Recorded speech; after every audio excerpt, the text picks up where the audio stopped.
واسطہ ہے، مجھے نہ آپ سے کوئی ہدیہ نہ کوئی نذرانہ چاہیے، زندگی بھر مجھ سے سلام نہ لو تو کوئی پرواہ نہیں، مگر میرا آپ کو واسطہ ہے، اللہ رسول کا واسطہ، خود بھی قرآن پڑھنے والے بن جاؤ، اپنے بچوں کو بھی قرآن پڑھانے والا بنا دو، اپنی بیویوں سے تو قرآن پڑھا کرے، تمہارے گھروں سے قرآن کی تلاوت کی آواز آ جائے۔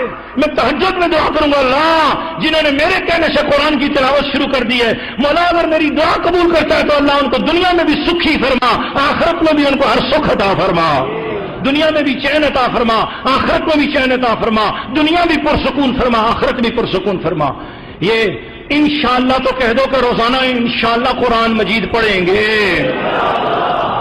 انشاءاللہ روزانہ قرآن مجید کی تلاوت ہوگی۔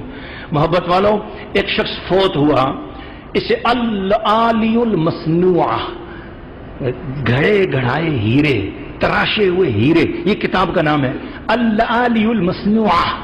اس کے اندر امام ابن حجر ہیثمی نے واقعہ بیان کیا کہ ایک شخص فوت ہوا، جب اس کا جنازہ اٹھایا گیا تو اس کے جنازے کی چارپائی پر ایک نورانی خوبصورت صورت والے بابا جی اس کی چارپائی پر بیٹھے ہوئے لوگوں نے دیکھے۔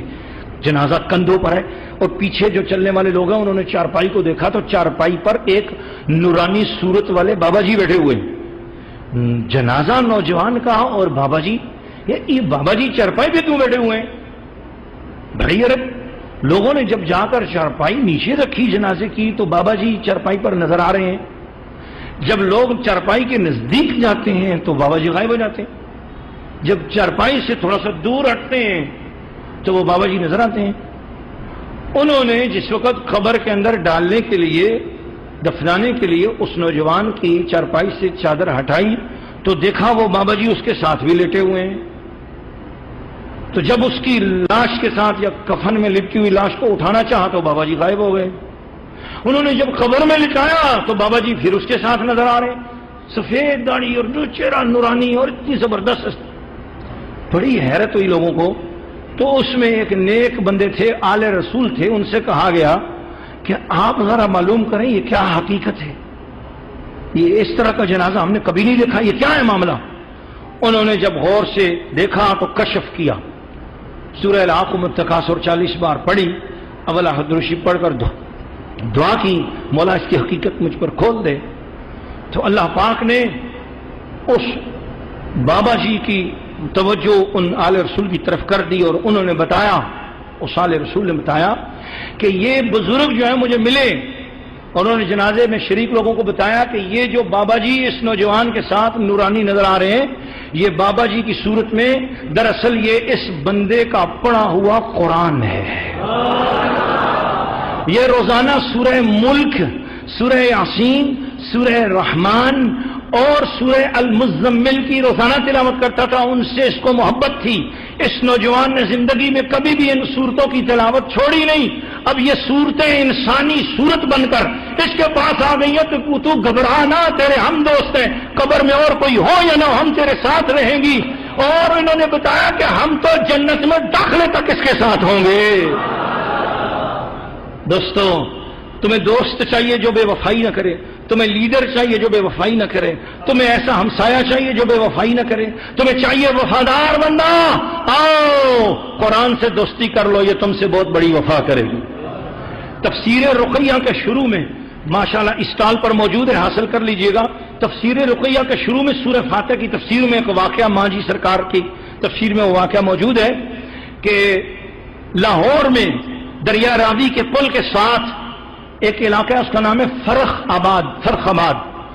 اس علاقے میں ایک فیکٹری ہے، عظمت کیبل۔ یہ عظمت کیبل فیکٹری کا جو مالک ہے، تار، بجلی کی جو تار ہیں یہ بنانے کی فیکٹری ہے، اس کا جو مالک ہے اس کا نام سید ماجد علی ہے، ایک بازو سے محروم ہے۔ یہ پکوڑے تلتا تھا، اس کے حالات کمزور تھے، فیکٹریاں کہاں تھیں، اس کے پاس غریب آدمی تھا۔ کسی فقیر نے گزرتے ہوئے اس کو بتایا کہ سورہ فاتحہ پڑھا کر، روزانہ الحمد شریف روزانہ پڑھا کر۔ اس نے اس فقیر کی بات مان لی اور روزانہ سورہ فاتحہ پڑھنا شروع کر دی۔ پہلے اس فقیر نے بتایا تھا 100 مرتبہ روزانہ سورۃ فاتحہ پڑھ، تیرے حالات اچھے ہو جائیں گے۔ پھر اس نے کیا کیا، اس کے پاس کام تو تھا کوئی نہیں، یہ صبح سے شام تک 1000 مرتبہ سورۃ فاتحہ پڑھ لیتا تھا، پڑھتا تھا۔ ایک رات کا وقت تھا کہ لاہور میں بارش ہو رہی تھی، تو سید ماجد علی فرخ آباد اپنے گھر کی جھونپڑی سے نکل کر داتا صاحب جانے لگا کہ 2 وقت ہوئے کھانا نہیں کھایا ہے، چلو داتا صاحب کے مزار پہ چلا جاتا ہوں، کوئی لنگر کوئی بھنڈارا مل جائے گا اور میرے پیٹ کے لیے کچھ سامان ہو جائے گا۔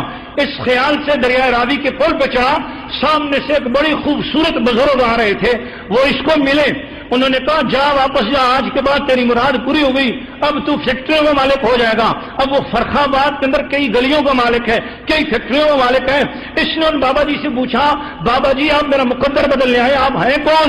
کہا میں اور کیا ہوں، جو سورہ فاتحہ روزانہ 1000 بار پڑھتا ہے، میں وہی سورہ فاتحہ تو ہوں۔ ارے قرآن سے محبت کرو، یہ تمہیں ملے گا دوست بن کر، یہ تمہارا رہنما بن کے ملے گا، یہ مرشد بن کے ملے گا، یہ ولی بن کے ملے گا، یہ تمہارا لیڈر بن کے ملے گا، یہ تمہارا ہاتھ تھامے گا، اس دنیا کی غریبی بھی دور کرے گا، یہ قبر کا اندھیرا بھی دور کرے گا۔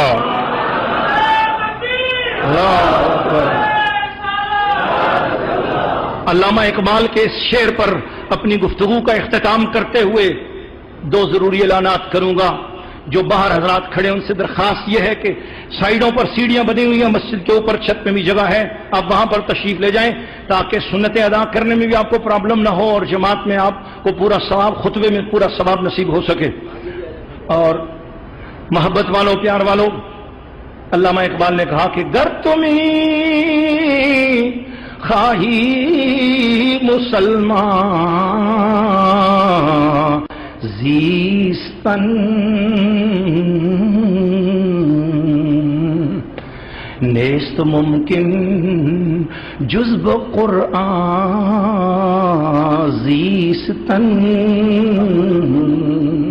اگر تو مسلمان ہو کر زندہ رہنا چاہتا ہے، تیری خواہش ہے کہ تیری زندگی مسلمانوں والی ہو، تیری موت مسلمانوں والی ہو، نیست ممکن جز بقرآن زیستن، قرآن کے بغیر تیرا مسلمان ہو کے زندہ رہنا مشکل ہے۔